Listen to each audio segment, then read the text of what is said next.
हे गणेश चतुर्थी करण्यामागचे कारण आणि कथा जाणून घेऊया. गणेशोत्सव सर्वांनाच आवडता सण आहे. पार्थिव गणेशपूजन करून 10 दिवस आपण गणेशपूजन मोठ्या भक्तिभावाने करतो. गणपती बाप्पांचा जन्मदिवस म्हणून गणेश चतुर्थी साजरी करतो. असं मानलं जातं की भाद्रपद महिन्याच्या शुक्ल पक्षादरम्यान गणपती म्हणजेच गणपती देवाचा जन्म झाला होता. त्यामुळे गणेश पूजन केले जाते. महाराष्ट्रात मोठ्या प्रमाणावर गणेशोत्सव साजरा केला जातो. पेशव्यांच्या काळापासून गणेशोत्सव घरगुती उत्सवाच्या स्वरूपात साजरा करत असल्याचे उल्लेख आहेत. लोकमान्य टिळकांनी ब्रिटिशांच्या काळात समाजातील एकी वाढवण्याकरता या उत्सवाला सार्वजनिक स्वरूप दिले. तेव्हापासून गणेशोत्सव हा घरगुती आणि सार्वजनिकरित्या साजरा केला जातो. महाराष्ट्रासोबतच भारतातही या गणेश चतुर्थी आणि गणेशोत्सव साजरे केले जातात.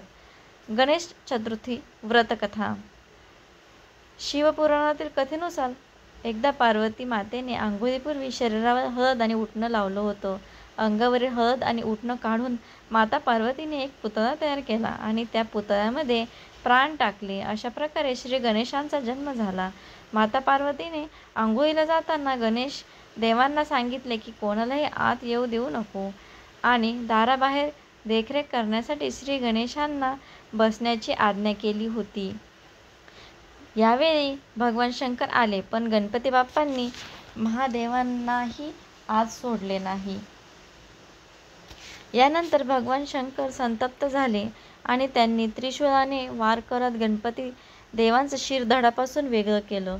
जेव्हा माता पार्वती तिथे आली तेव्हा गणपतींची अवस्था पाहून खूप दुःख झालं. मृत गणपतीला पाहून माता पार्वतींनी एकच आक्रोश केला. आपल्या मुलाचे शिर बसवून त्याला पुन्हा जिवंत करण्यास सांगितलं. यावेळी सर्व देवताही तेथे जमा झाले.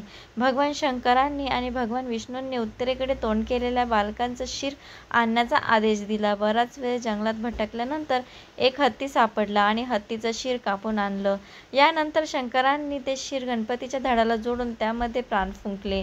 पण यानंतरही माता पार्वती आनंदी नव्हती, कारण गणपतीचं शरीर मानवी आणि शिर हत्तीचं होतं. यानंतर भगवान शंकरांनी गणेशांना सामर्थ्य आणि शक्तीचं वरदान देत आराध्य दैवत बनवलं. याच कारणामुळे कोणत्याही शुभ कार्याआधी श्री गणेशांची पूजा केली जाते. तसेच हत्तीच्या शिरामुळेच श्री गणेशाला गजमुख हे नाव पडलं.